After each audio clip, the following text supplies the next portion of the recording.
Jordan. I wake you, Perry? No, it's all right. I want to catch you before you checked out. I'm flying back to L.A. in the morning. Did you finish the book? So I got up to the part about the chandelier crashing down. You see what I mean about the character called James Whitney? Yes, I do. Just tell me if I can slap David Hall with a libel suit as a favor to an old friend who may someday publish your memoirs. You have to ask yourself three things, Jordan.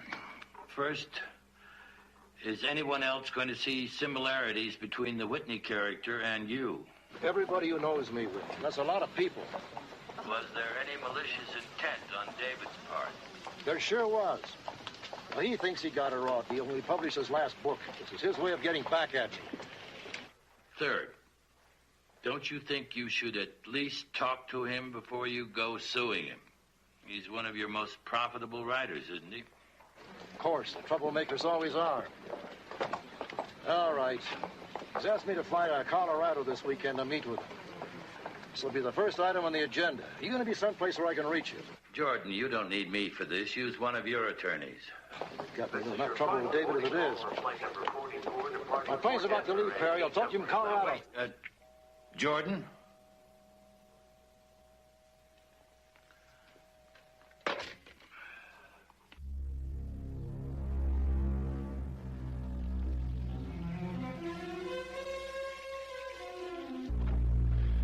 Mr. White, I'm Andrew Lloyd. I'm David Hall's assistant. We met 2 years ago, remember? I remember. David will be joining us for dinner just as soon as everyone arrives. Everyone arrives? I thought I was seeing David alone. Oh, no. You must have misunderstood. Susan? This is Susan Warrenfield. She's the assistant manager here at the Briarcliff. Hello. How do you do? Good. Susan will show you to your room. All right. Well, if you'll just follow me.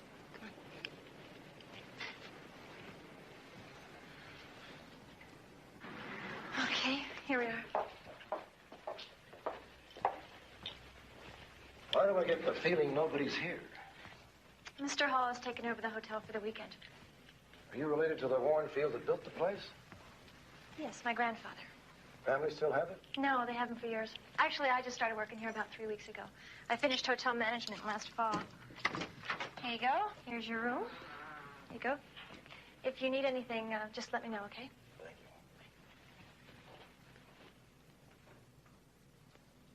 you.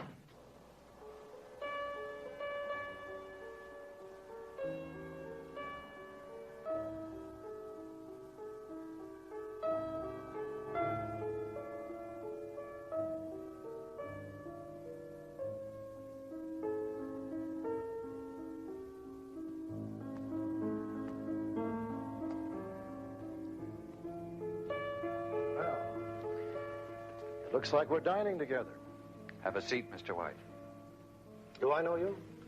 I'm Donald Sayre. It's all right if you don't remember. Actually, we've never met. He wants you and the rest of America to believe he's a psychic. You look familiar. Well, you've probably seen my picture in the papers. I do a syndicated column. Hmm? Oh, yes, of course. You're the astrologer. Quite so. I have a small gift for doing astrological charts. Hello. Well, what a surprise. David invited all of you for the weekend, too. I thought I was the only one. Well, I'm afraid not, darling. Mara Maguire, I'd like you to meet Jordan White. How do you do? How do you do? This is Donald Sayre. Hello. Hello. And Michael Light. Hello. And, You I've seen. You I've heard of. You I don't know from Adam. The conglomerate he runs publishes David's books. Oh, I see. I starred in the movie they made of David's second novel. You know, Cry of the Dead. I thought you were marvelous. I've never seen anyone look quite so dead and yet so attractive. Thank you, I think. Where's David? Oh, he's running a little late. While we're waiting, David asked me to explain the reason for inviting you here. This is not strictly a social gathering. It has to do with his new book, The Resort. He'd love for you all to read it, so he's left copies in your rooms. How thoughtful. Yes, you may find some similarity to the characters in the book and yourselves. Each of them had a tragic experience. One with drowning, Mr. White. One with prison, Mr. Sayre. One with fire, Mr. Light. And one with suicide, Ms. McGuire. Yes, you will find David's book is undoubtedly his finest work to date. And so, the faint-hearted are advised to take heed. Let's have some wine, shall we? White or red? White, please.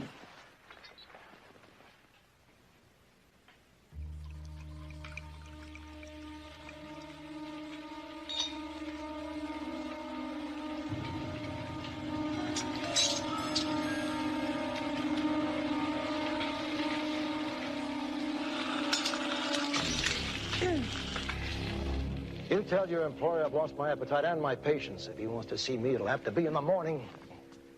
I'm with him. And I'm with her.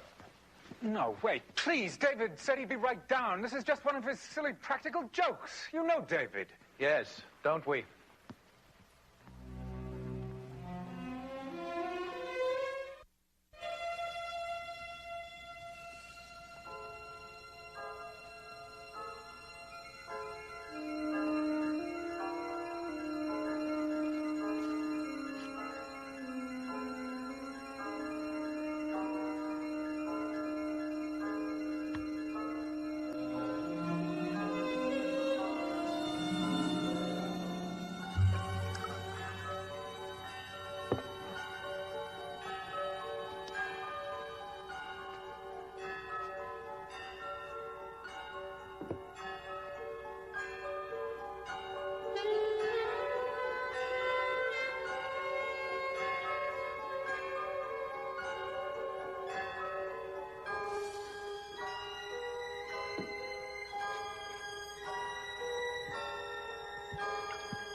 the butt of a sadistic, practical junk. I had a feeling something like this would happen. Enough. Thank you for coming. You're here because you must admit you all needed to be taught a lesson. A lesson? A lesson in what? People look at what I write and say that I'm possessed. Frankly, even I used to think that. And I realized we are all possessed. We all lived with demons, with our own personal horrors. Not the ones that spring from fear, but the ones that come from guilt.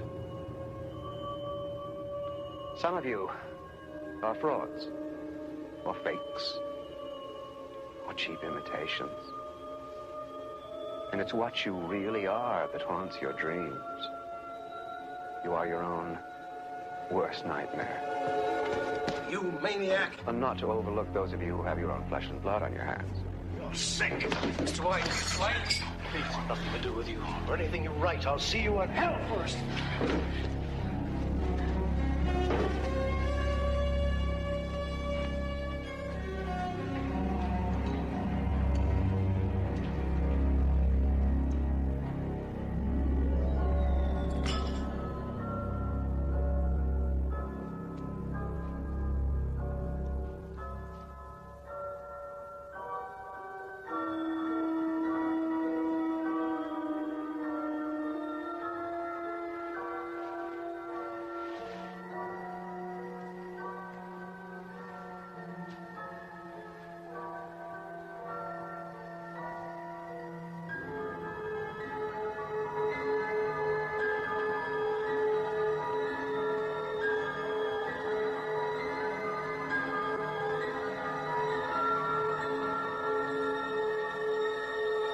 I want to get out of here tonight. All right, then have the plane here in the morning. First thing.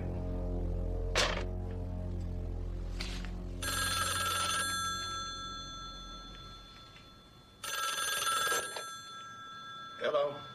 It's David. Listen, it's very important that we talk. After what you did? Don't hang up, please. I'm sorry. It was a tasteless and totally insensitive thing for me to do. I'm sorry. But we must talk, Jordan, now. Meet me in the bar in 5 minutes. No tricks, I promise.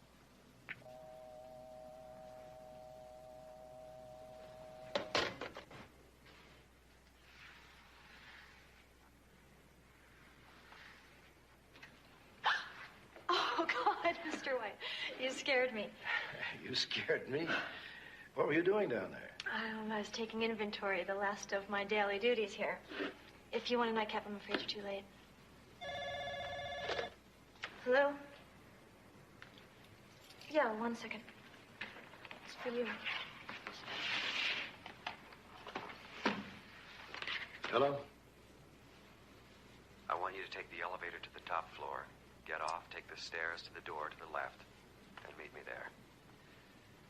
No. Not until you tell me what this is all about. It's about Janet.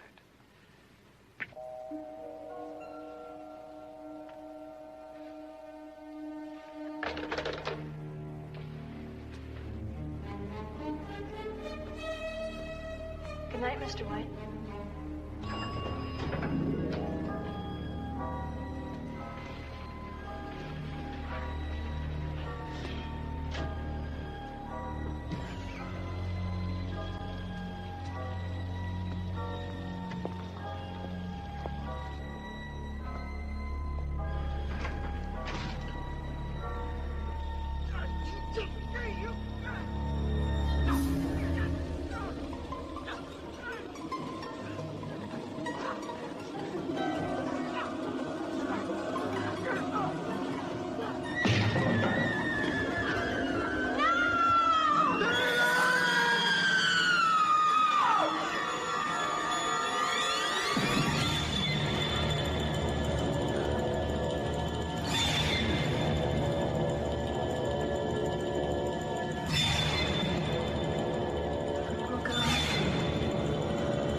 So you were in the bell tower. How long? No more than a few seconds. heard Miss Warrenfeld scream. Came to the door, looked over the side. I saw the body. I went downstairs immediately to call the police. And you didn't see Mr. Hall fall? No, no. Didn't see anybody else in the bell tower? No. Just a second, Mr. Where did you get that? David Hall's hand. I'm sorry, Mr. White. What were you saying? I said no, I didn't see anyone else in the tower. Frankly, I don't know why you're asking. You're investigating a suicide here, are you not? No, I don't think so. See, we just found this in David Hall's hand.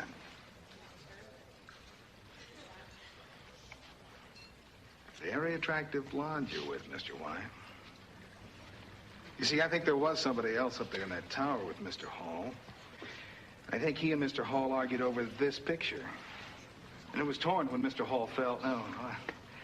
Let's make that when Mr. Hall was pushed from the edge. But until I can find the rest of the picture, that's just speculation on my part. And I'm not having much luck on that. Mr. White, would you mind emptying your pockets for us? Well, of course I'd mind. I didn't kill him, and I resent you implying that I did. Please.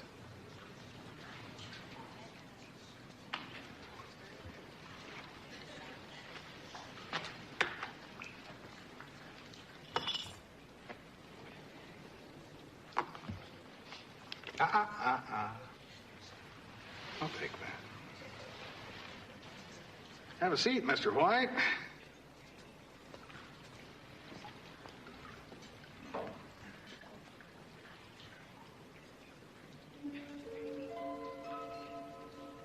Pretty lady. Your wife? I want to talk to my lawyer. So, thinking I had nothing to hide, I did as he asked. Next thing I knew, there I was, pulling the picture out of my pocket. So it wasn't the result of an unauthorized search? I incriminated myself, quite voluntarily. Do you have any idea how the torn picture got there? I was wearing the coat the moment I arrived. I can only assume someone either slipped it in my pocket either during dinner or when we all descended upon David later on. Did anyone question why you'd keep that half of the picture? I think the police assume either I panicked or didn't have the opportunity to dispose of it. I don't know. Jordan, who's the woman in the picture? Her name is Janet Lang. She's an interior designer. And? We were lovers. Carol? Carol didn't know. I didn't think anyone did. I don't know where that picture came from. Someone must have hired a private detective. David Hall? Oh. Why? To blackmail me? David was on top, right up there with Stephen King. It's not as if he needed money. With Carol, what's gone wrong? Carol and I have barely spoken since Bobby drowned last year. It's like we have nothing to say to each other. So we separated. I don't love Janet. I took up with her because I wanted to escape, I guess. Didn't last long. It's over now. I'm alone. Now, Carol's going to know about her, and it's going to get dredged up again. We're both going to go through hell. Oh, God, what a mess. And it's all my fault.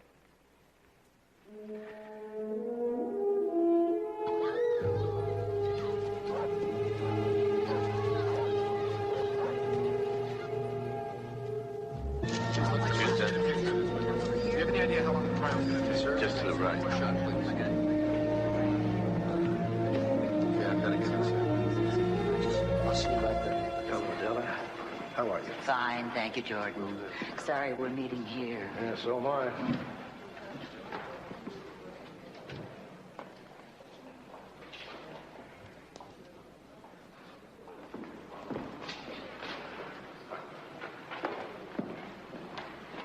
Hello, Mason. Seems to me I run into you wherever I go. How reassuring. Yes, isn't it? Bail will be set at $300,000. And now, if the bailiff will hand up my calendar, we'll move on to the matter of setting a date for the preliminary hearing. Your Honor, if I may, I'd like to point out that the news of David Hall's death and my client's subsequent arrest has already made the front page of every major newspaper in the country.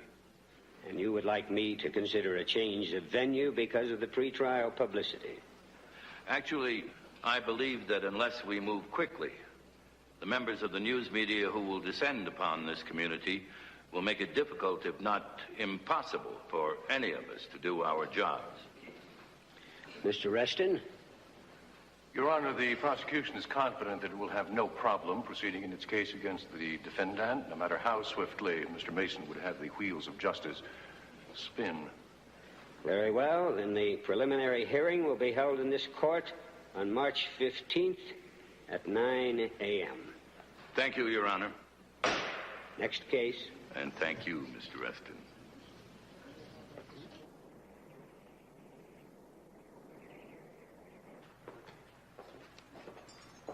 Mr. White. Oh, excuse me. I have a few messages here. I'll be right with you.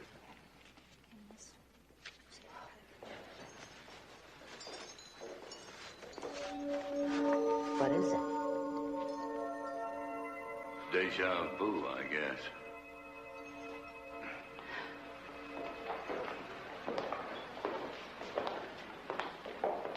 Is it true we really have this place all to ourselves? The owner doesn't want to open to the public again until David Hall's murder is resolved. Perhaps he wants to be sure he doesn't have two malevolent spirits on his hands now. Spirits? Don't tell me this place is haunted. Only by the rather curious group assembled here. Speaking of whom, the sooner we talk with them, the better. I'm really going to need them now, aren't I? We're both going to need them. At least for another week.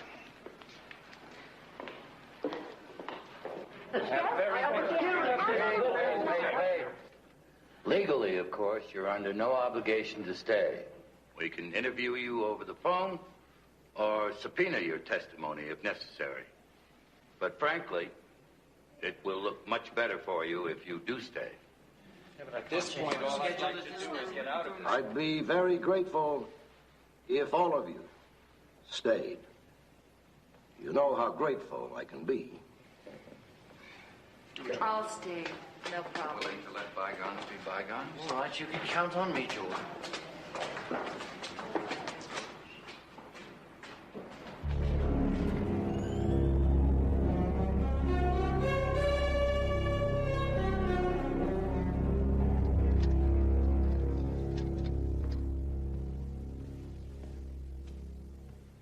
Rich, I think everybody else has called it a night. Why don't you do the same? Sounds good to me. Okay, good night. Good night.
told me where I could find my room.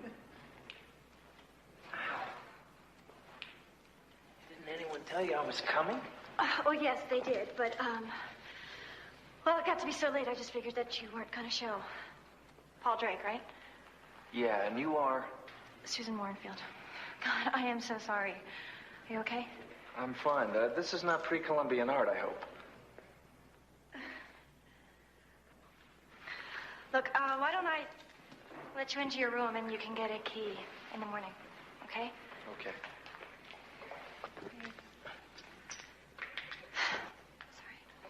You know, I suppose that I should have called from the airport. But I thought I could get here faster if I just hurried on, you know?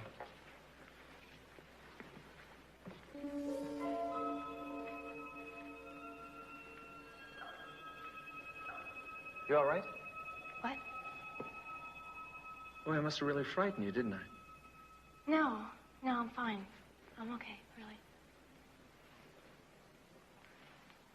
What's wrong? That's John Warrenfield. He built this place 80 years ago for my grandmother. Oh, yeah, I read about him. He committed suicide, didn't he? Yeah, he did. He walked into one of the rooms here and found her in bed with another man, and then he walked up 10 stories to the bell tower and jumped. Hmm. You know, they say he still is around here, that he walks the hallways at night. Come on, you don't believe those stories, do you?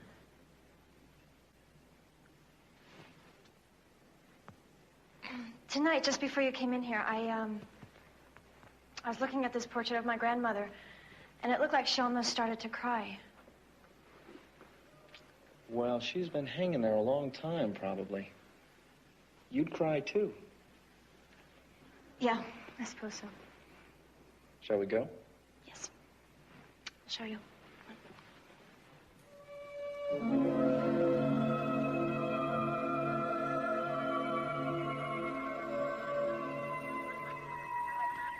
So we got Maura McGuire, queen of the slice and dice films. Michael Light, alleged astrologer. Donald Sayer, alleged psychic. And Andrew Lloyd, the victim's personal secretary. That makes 4 suspects. All of them in the hotel at the time of the murder. They all said they were alone in their rooms. What about the hotel staff? Good question. Check them out, Paul. See if any of them had a connection with David Hall or motive for killing him. The assistant manager of Susan Warrenfield, right. I see you've met her already. You know me. Always working. Yes, we know. What else, Perry? How far into Hall's book did you get last night? Oh, I fell asleep right about where the character James Whitney found his son drowned in the pond. It's no wonder Jordan was upset.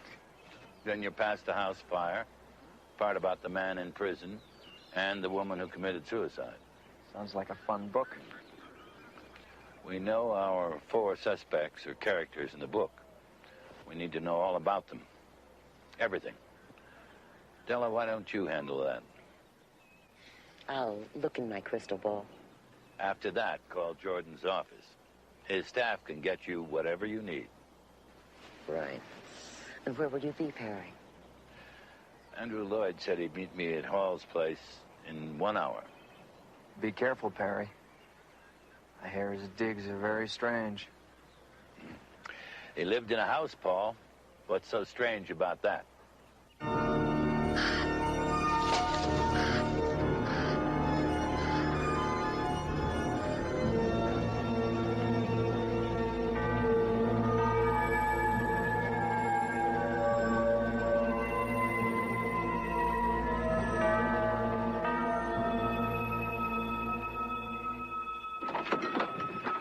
Mr. Mason, come in. Come in. I'm sorry you had to wait. It is a large house. Again, I hope you weren't waiting too long, but you are early. What time is it? It's 9:25. I wasn't even going to start keeping an eye out for you until 9:30. I told David 100 times that he should get an intercom for that gate, but he refused. I think he liked making people wait out there. May I take your coat? No, thank you. I won't be staying. This way. I'm still trying to organize David's things. This was David's desk. And that's mine, over there. Exactly what were your duties as Mr. Hall's assistant? Absolutely everything. From transposing his manuscripts from legal pads to floppy disks to ordering the groceries to answering the telephone to well, David didn't refer to me as his assistant. He referred to me as his head mechanic, the man who keeps the writing machine oiled, fueled, and running it. Damn it, where are the paper clips?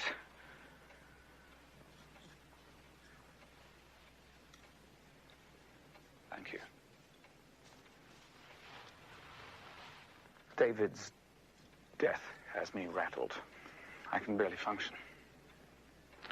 As I understand it, you do a little writing yourself. I don't know what you mean. Jordan White told me you tried to have a book published. One which detailed David Hall's life during the time you worked for him. A man like David Hall must have been furious. He considered it a gross breach of privacy. But that's not at all what I intended.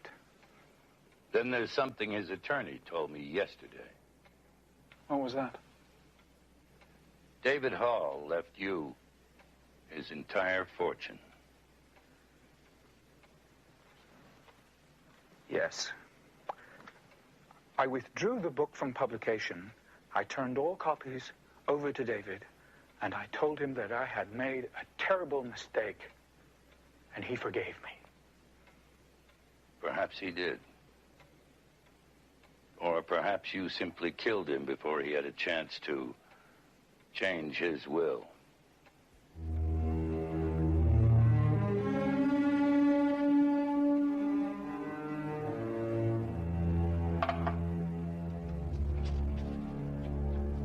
Ah, Mr. Mason. Tea? No, thank you. This is a wonderful place to work. Puts me in the mood. You're doing someone's astrological chart. Just so. You sound skeptical, Mr. Mason. I recognize the tone of voice. David Hall wasn't much of a believer, was he? David Hall wasn't much, period. What about Harriet Purcell? She was quite a believer, wasn't she? Who? Harriet Purcell, you remember. Wealthy widow. You saw her every day for her horoscope. One day you told her the stars demanded she lock herself in her room, her house caught fire, and she burned to death. That had nothing to do with me. Really? It's in David's book. Not the whole story, perhaps, but enough. Now David's dead. What can I say? Bad karma.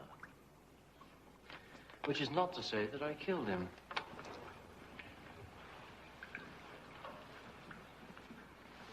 You certainly had very good reason. Oh, Mr. Mason. Your chart, I just finished it. I don't mean to alarm you, but the stars suggest that you proceed, how should we say, cautiously?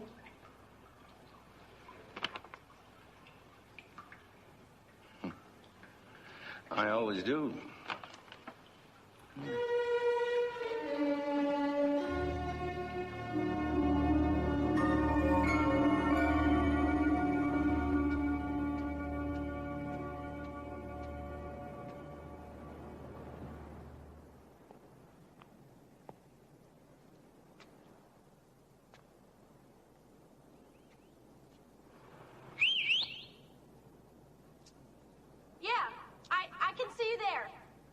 Are you sure you're standing exactly where you were the night of the murder?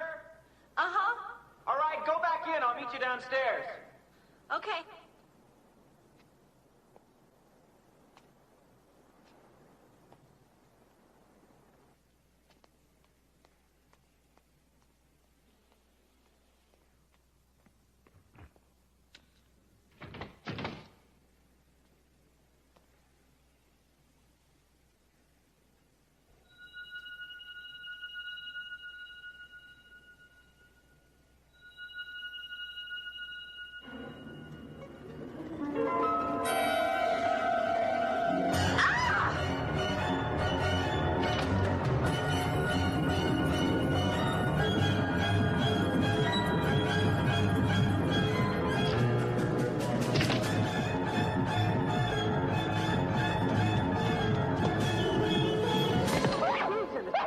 It's me. He's after me. Who?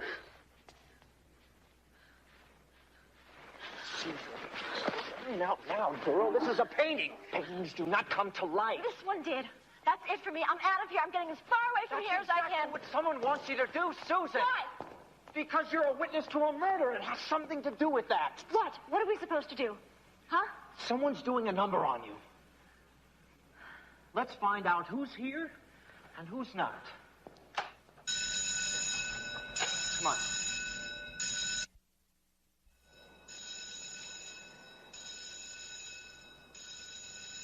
It's been the worst night I've ever spent.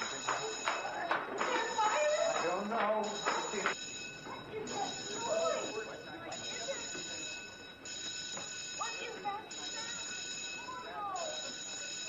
All right, I want you to tell me if anyone is missing. Rich, the maintenance man isn't here. I don't see Tim, the doorman, either. I'm gonna go turn that thing off. All right. Excuse me. Ladies and gentlemen, excuse me. I'm Paul Drake. I work for Mr. Mason. I know this seems like a fire drill, but actually what happened is I bumped the fire alarm upstairs. I'm sorry for the inconvenience. Please go back to bed. Marvelous. That's marvelous.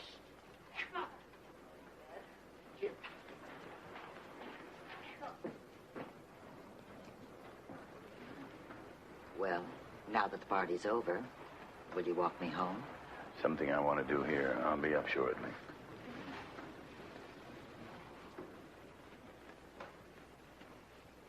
All right, Paul. What was this all about? Someone is frightening Susan, trying to make her doubt her sanity. What exactly happened tonight? Upstairs, the picture of her grandfather. Now, Susan swears that it came to life and it chased her down the hall. What? This girl is not hysterical. I'm sure that she saw something. She's just misinterpreting it. But she actually believes a man from a painting chased her down the hall. Yes.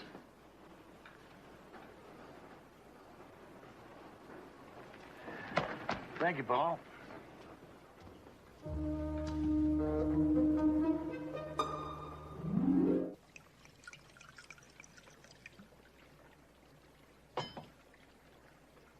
How about a drink, counselor? No, thank you. Well, if you don't want a drink, I can only assume that you followed me in here because you want me. I'd like to get to know the real you. Well, just what would you like to know? Why did you try to commit suicide? You do like to get right to the point, don't you? Yes, I do. Well, so do I. It's none of your business. Must have been a great problem to find your deepest secret in David Hall's new book. I had a couple of bad days, but they passed. How did you meet Hall? He saw me in a TV commercial I did back in Houston. I was still a model then. I sat on a zebra, smiled, while my then fiancé hawked used cars. But David must have liked what he saw. He had his lawyer sign me to a 7-year personal services contract. Immediately put me in the lead role of the movie. And you became a celebrity overnight. Who says there's no justice? I've been doing some homework on you. You were getting your weekly salary from David Hall, but after that one film, he didn't use you. Wouldn't let you work for anyone else, which means your career would have just faded away. Well, I'm not under contract anymore, am I? My point exactly. Don't insinuate that I killed David Hall. Why did he stop you from working? I don't know. David never made a pass at me. Not once. But his secretary came on strong. When I didn't come across, that's when David put me in the freezer. Did Andrew Lloyd have that much influence over Hall? I never thought so. But I guess he did. What do you think? I'm not sure. Good night, Miss McGuire. Have one for me. Good night, Counselor. I will. Well, I see you're still reading David Hall's book. Well, I wanted to get some sense of who killed him. I have a very strong feeling it was Michael. Really? Well, I've been responsible for the apprehension of several murderers. You may have read of my work with the Boston and Detroit police. Yes, I have. It's impressive. I gather you were briefly involved with the Miami Homicide Division as well. Not that I remember. Come now, Mr. Sayer. It's obvious the psychic in Hall's new book is a thinly veiled version of you. David would like you to have believed that. Didn't you kill a man in a bar fight because he called you a fake and a fraud? Are you suggesting that I killed David Hall? You killed a man in a bar fight because he called you a fake and a fraud. Oh. You expect me to believe that you wouldn't kill David Hall for exposing you in that book? I don't care what you believe. Then you have nothing to worry about.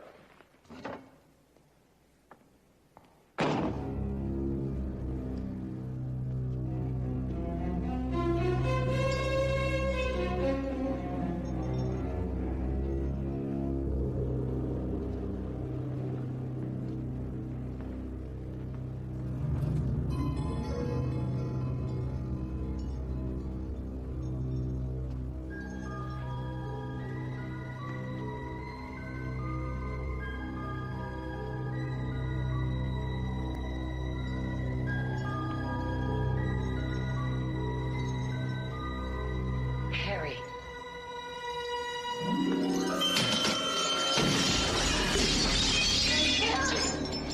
Are you all right? I'm fine. Now get back to your room.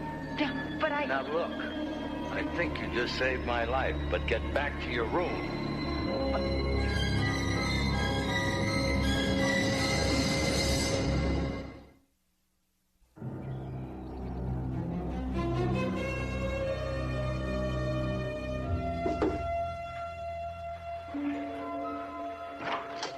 Hi. Are you the one with the leaky faucet? Yeah, come on in. That thing's been dripping all night. You're all the way in the bedroom. Well, probably needs a new washer. Yeah. So what do they call you? Richard. Rich, for short. Well, Rich, I appreciate you getting up here so early. I mean, you got to be tired and all. What do you mean? You know, the fire drill.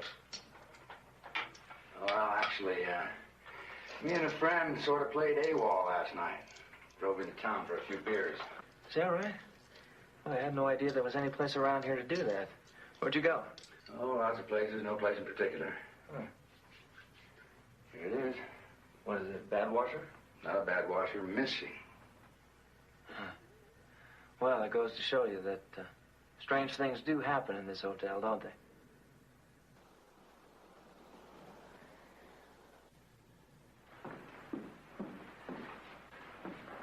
We're going to be late. By the way, thanks for calling last night. I was worried. You left awfully early this morning. Anything new? I'm following too many sets of tracks. Each one of our suspects had a real reason to hate David Hall, and he was very aware of that. You know, this is all turning out very odd. Odd isn't the word. Why did he invite them to this place? It's almost as if he wanted to be murdered. You're right, we are late. I show you now People's Exhibits numbers 4 and 5. Ask you if you recognize them. Yes, I tagged them myself. Will you tell me, please, where did you find People's Exhibit 4? It was clutched in David Hall's hand as he lay dead in the portico outside the Briarcliff Hotel. And People's Exhibit 5 was found? In Jordan White's coat pocket about 1 hour later. These two pieces fit together rather well. They match perfectly. Your Honor, it has been specified by defense that this is, in fact, one photograph that has been torn in half. Lieutenant, do you recognize the two people in this photograph? Yes, the man is Jordan White, and the woman's name is Janet Lang. Isn't the defendant married? Yes, he is, but not to her. I see. Thank you, Lieutenant. Oh, one more thing. Would you please tell the court what Mr. White and Ms. Lang are doing in this photograph? Yes, they are kissing. I see. No further questions? Your witness, Counselor? I've no questions, Your Honor. You may step down. Next witness, Mr. Reston. Call Ms. Susan Warrenfield to the stand, please. So I looked up and saw two people in the tower. It was dark. I couldn't really see their faces clearly, but it looked like they were struggling or fighting. And what happened then? And then I saw David Hall fall from the tower and land about 10 feet above me. And then? What happened? And then I looked back to the tower and saw Mr. White standing there. Are you positive it was him? Yes. He was leaning over, and his face was directly in the spotlight. Thank you, Ms. Warrenfield. Your witness, Counselor.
Your grandfather was John Warrenfield, the man who built the Briarcliff Hotel. Is that correct?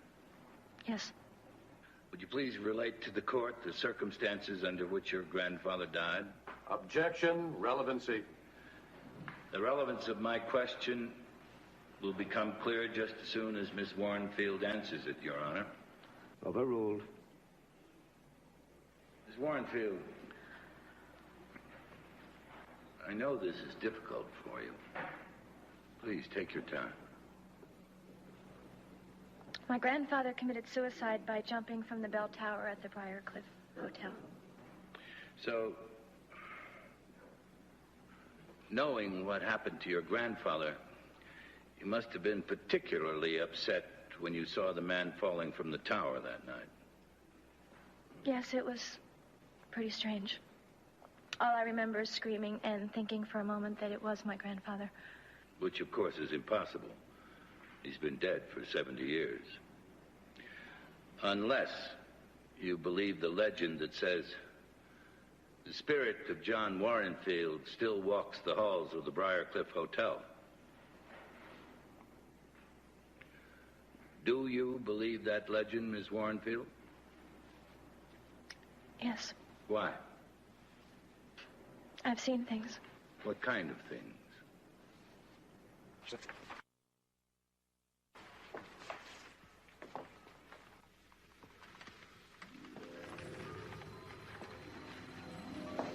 Pretty nice if you want to take a trip back in time.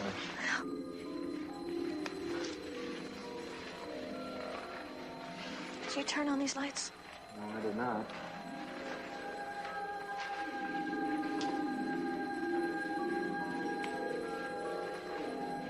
Friend of yours? It's my father.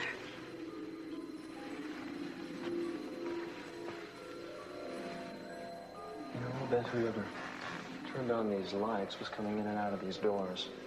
No cobwebs, look. Paul, don't go in there. Don't. Come on. God, let's just go.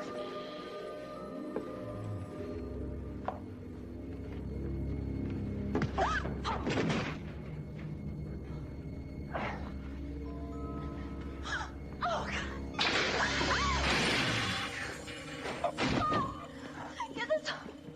Hang on. Get this off. Oh, these are part of the bars that were around Donald Sayers' bed.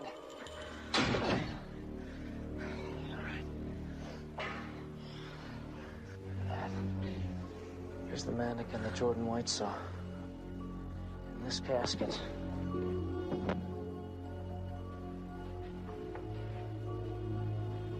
that look familiar to you?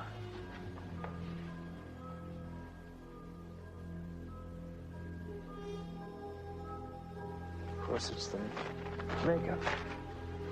Beats the set.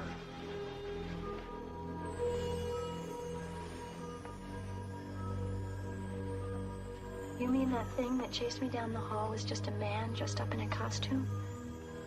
Which one of your staff members has been around here the longest? Rich. Rich, the maintenance man. He's been here since 1955, before they sealed up this room. That's what I thought.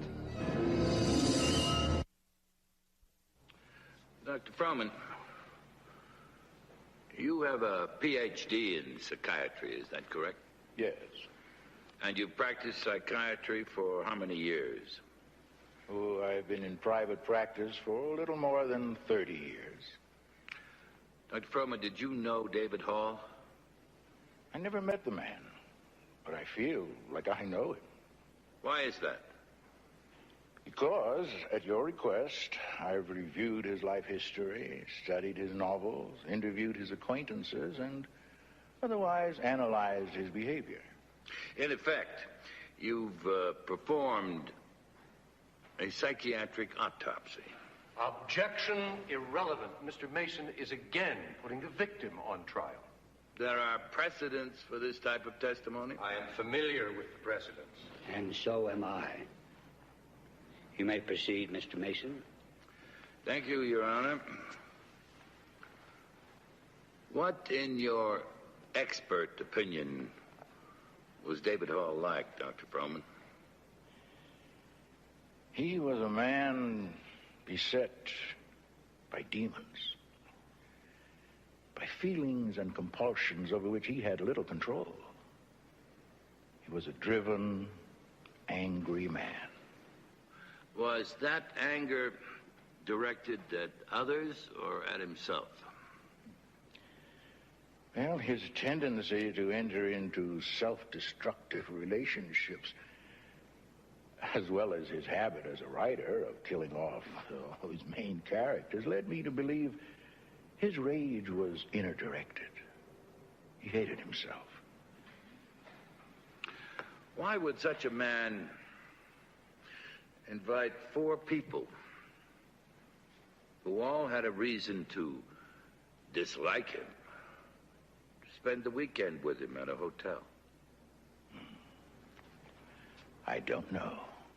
What if I told you that he had only weeks before suddenly changed his will, leaving everything to his closest associate, and had also taken out a large life insurance policy? And I'd say he'd invited those people to the hotel to bid them some sort of farewell. Why is that, Doctor? It's quite conceivable, in light of his personality, that he was about to take his own life. Objection! Speculation! Overruled.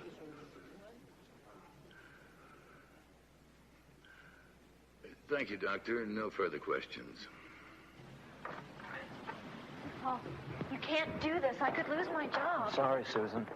You're wrong. No one here would do anything like that to me. No, you're wrong, Susan, and I'm going to prove it.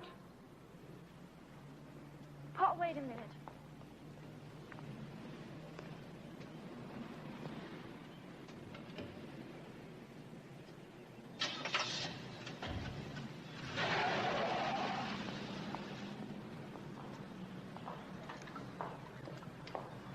Rich, where were you and Tim the other night when the fire alarm went off? Oh, in town, doing some drinking. You were not. You had just gotten through trying to terrify me. Admit it. Ma'am, honestly, I don't know what you're talking about. You know where Paul Drake went just now? He went to check out your bank records. Do you think somebody paid you to do this to me? Do what to you? Make me think I'm losing my mind. Miss Warrenfield, if you think... But I don't know what to think anymore.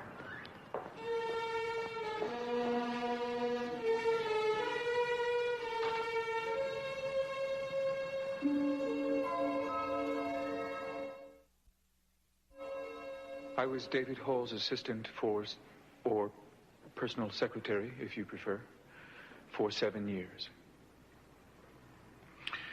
Do you know why he invited Jordan White, Donald Sayre, Mara McGuire, and Michael Light to the Briarcliff Hotel?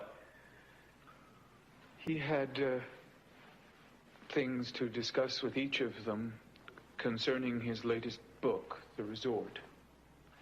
Then why did he play ugly tricks on them? Tricks that were upsetting and infuriating. It was David's way of teaching them a lesson. And he was demonstrating a point. Isn't it true he played those tricks to provoke them? No.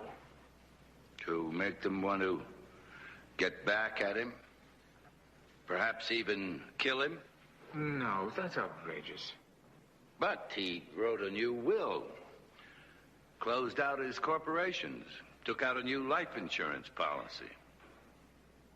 Are those not the acts of someone putting his house in order in anticipation of his own death? Absolutely not. They're the acts of a man going about what he considers the tedious business of everyday existence, Mr. Mason, period.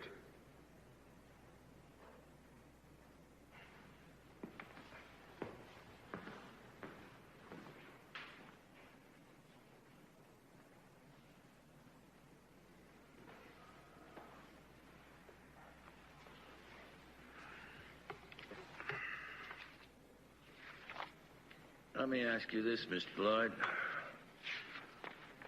Who paid David Hall's bills? I did. It was part of my job. Did you pay them on time? Ahead of time, usually. Then why was his automobile insurance payment 2 months overdue, Mr. Lloyd?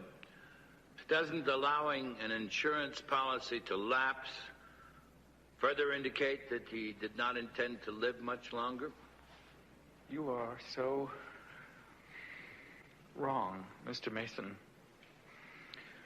David was just about to start living.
I allowed the insurance policy to lapse because David was going to move to Stod. He had just bought a house there. He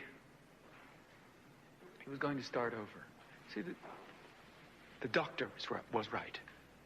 It was very, very difficult for David to show kindness, but he knew that. He was trying to change. He also realized that using his latest book to avenge himself on people that had wronged him, that was a terrible mistake. He invited those people to the Briarcliff for the weekend so that he could, in his own way, make things up to them. He was trying to get the best of those demons. But just when Paul was finally lifting from his life was taken from him horribly.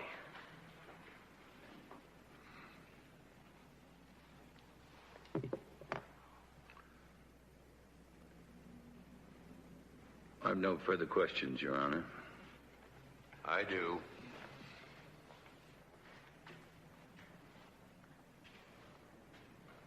Mr. Lloyd. Would it be fair to say that you were David Hall's closest friend, perhaps his only friend? Yes. Did he ever mention taking his own life? No. Never? Never.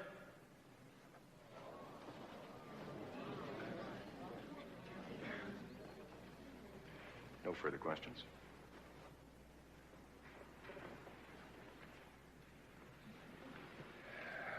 How are we doing? Jordan, we're doing very well. I finally finished the book. How was it? It wasn't as frightening as the others, but it was all right. What is it? Della, I've always said you are my good luck charm. I didn't think you were superstitious. Only about you.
Who told you to do this to me? Let's hear it.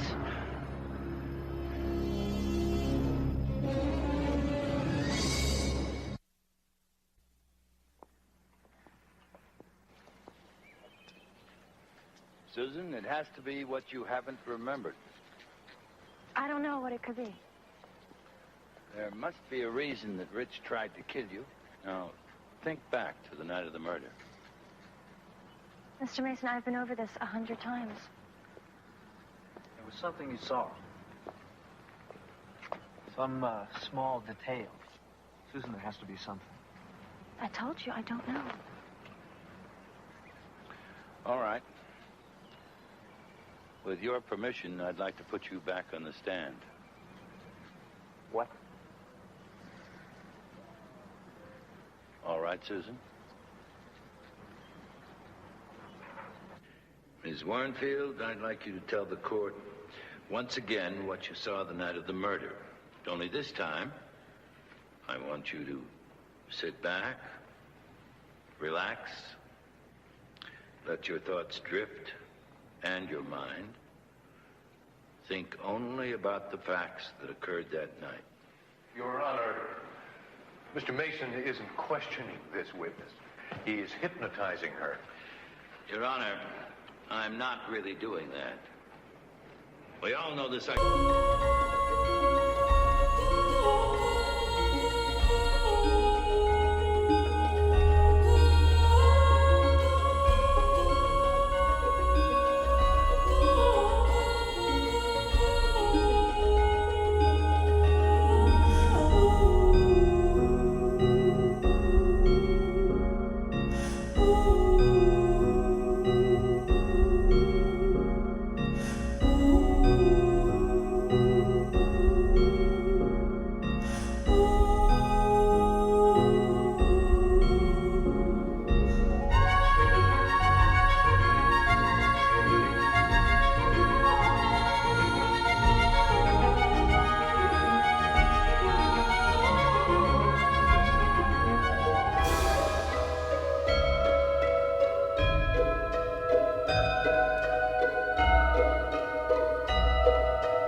One of them is falling.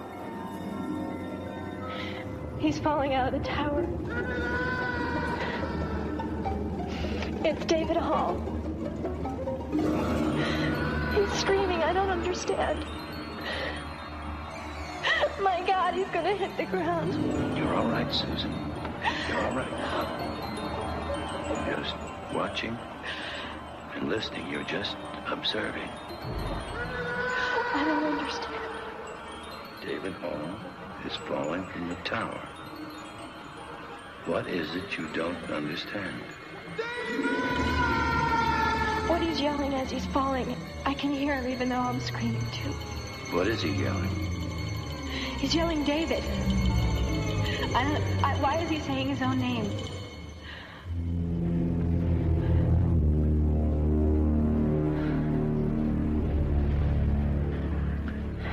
Are you all right, Susan?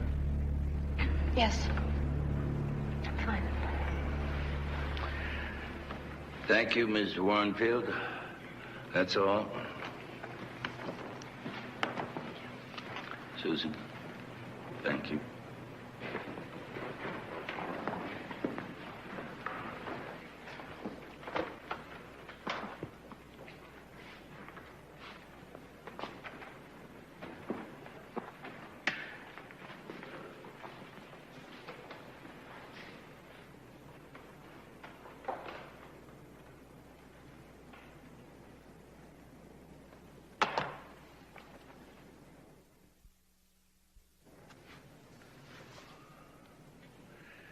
Defense would like to recall Mr. Andrew Lloyd to the stand.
Mr. Lloyd, would you mind telling the court how much David Hall paid you for being his personal secretary?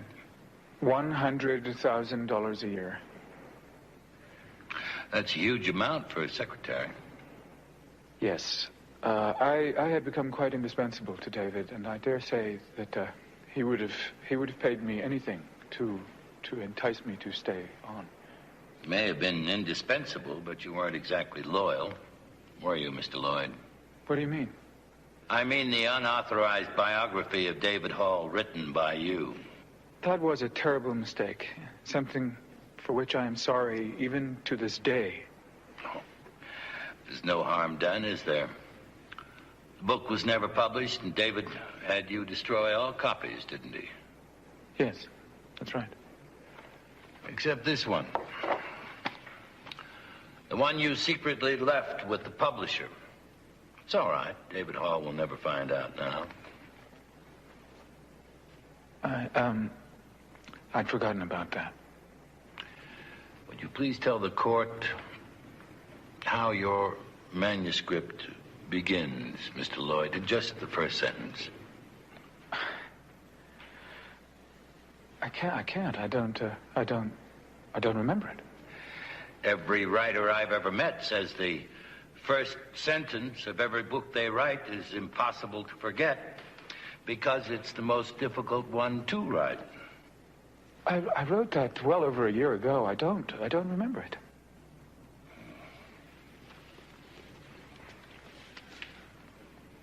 David Hall wrote all of his novels longhand, is that correct? Yes, and I typed them, of course, before sending them to the publisher. From this picture, David Hall appears to be right-handed. Yes, he was.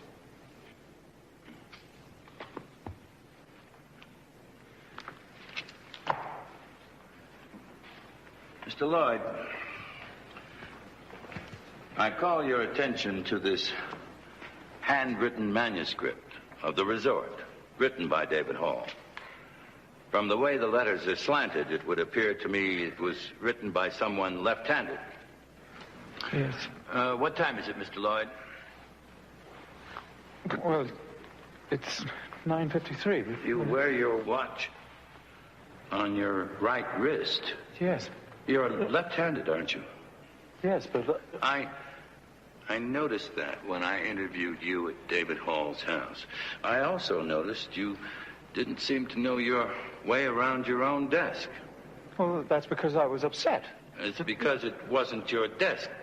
It was your secretary's desk. What? Isn't it true that you are, in fact, David Hall? No. Isn't it true 7 years ago you changed places with a man named Andrew Lloyd? That's ridiculous. Isn't it true that you did so in order to enjoy fame and fortune as an author without having to surrender your privacy? Absolutely not. Isn't it true you invited those 4 people to the hotel to see which one you could provoke to violence? And when that person turned out to be Jordan White, you went about framing him for your secretary's murder. You are outrageous. Isn't it true that it was Andrew Lloyd who fell from the tower? No. Isn't that why Miss Warrenfield heard the victim scream David as he fell? Because you, David Hall, pushed Andrew Lloyd off that tower. No.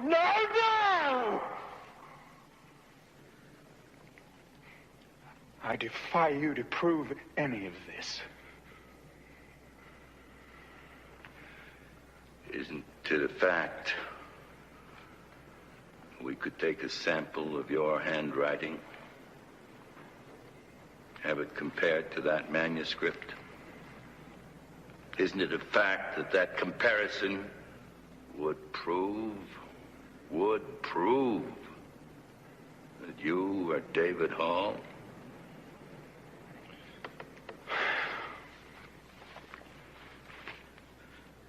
Yes, that's true.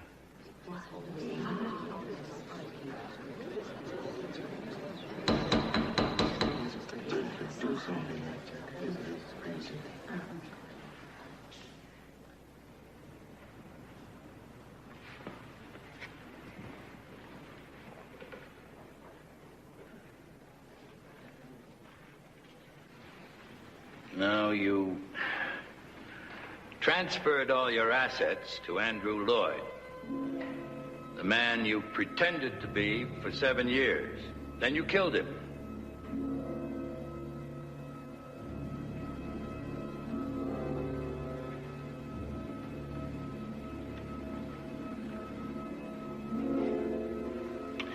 Too bad you didn't support the hypotheses that David Hall committed suicide. You might never have been found out.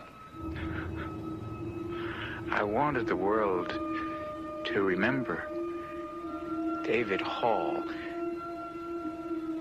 not as some suicidal neurotic, but as a man who is as heroes often do. He met a sad, sudden, and tragic death.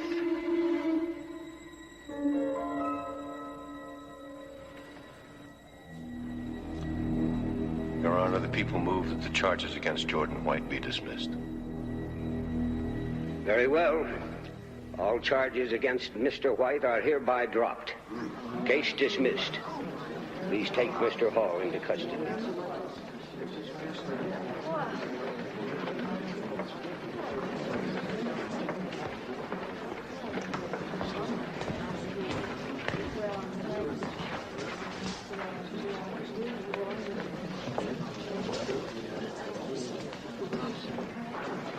Well, Perry, Jordan, I may have presumed too much, but I made a call last night. There's someone here to see you. Carol.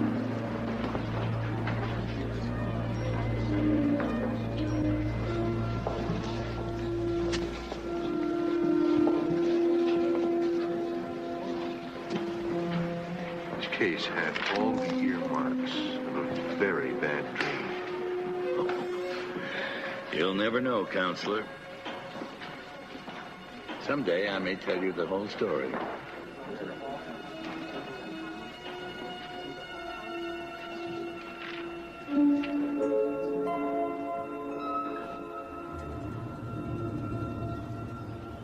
Well, goodbye. And thank you, all of you. No, thank you. It was you, Susan. You were a great help. Perry? Thank you. If you ever get tired of this